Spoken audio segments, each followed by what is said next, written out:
Well, pretty much as expected. Didn't last all that long. It's about 25 minutes after that first video where the tent blew open. And as you can hear, there's still some raindrops hitting, but not really too much. I mean, shoot, after what was just going down, this is nothing. This is not even raining after what just happened. You know, I was expecting rain, I was expecting some rain, not this much rain, but I was expecting more like wind and thunderstorm, or wind and lightning, I guess, based on the weather prediction. I was not expecting a flash flood like that. I should have been more prepared for that, but, you know, I had my ground cloth down and everything, but as you can see, most of that water's already soaked up. I mean, it's still there, but most of it's soaked up.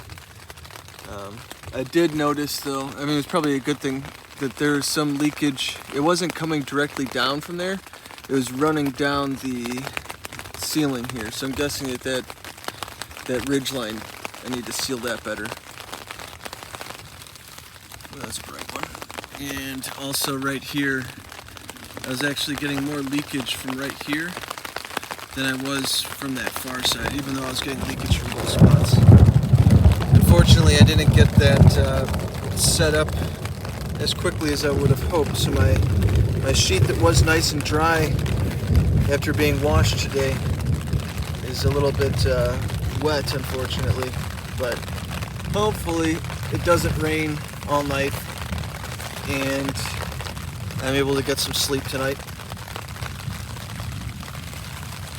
But yeah, other than that, not too bad. I mean, a little bit here, that's just from me getting in and out and it blowing in from the tent there. Yeah. It's nice to have a high spot near the front of the tent so you can just put stuff up on it so that it doesn't get wet. Because it's not no fun to have the bottom of your stuff be wet, especially like this bag here. I try to keep it dry, even though it was sitting in a puddle for a while. But quite intense there for a moment, and it just goes to show how quickly things can change.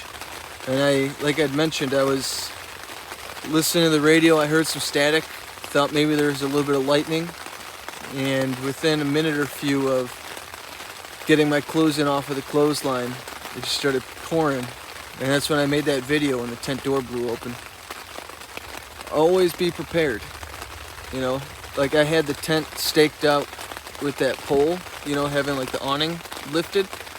But I also had one of those Easton stakes just attached directly to the, I mean, not directly to the loop. I have a tie out on the loop, but that rather than just having the loop on or the tie out for the loop on the pole and then having to affix a stake to it, I already had the stake attached to it so that if I did need to drop it down quickly, I wouldn't need to fumble around and find a stake to put on it. And it also is a lesson there, like this other stake here. I mean, this one was staked in the ground and that wind blew the stake completely out of the ground. But I had the stake attached to the tie out, you know, like the piece of cordage that I have hooked to the loop. I have the stake, like, I'll show you all how I loop them in there, but basically the stake, even though the tent door was blowing around in the wind, the stake was still attached to the tent, so I didn't lose the stake. If it wasn't attached, I would have been out there searching for a stake in that storm, or I would have had to have been digging around in my tent here for a stake, even though I know where my stakes are. They're over in that corner there. But, yeah, live and learn, right? Next time I'm probably just going to go ahead and put the awning down preemptively, rather than trying to watch the storm. And I'm going to make sure that I put the awning door closed with more thought to the predominant wind. I should have put that corner down first as opposed to that corner down first. I put this one down first, that's why that one's more well covered. And also just the width of the tent here. I have it a little bit wider than what this front door covering is really made for. It's like the screen is wider than the front door covering. It's odd proportions, but it works.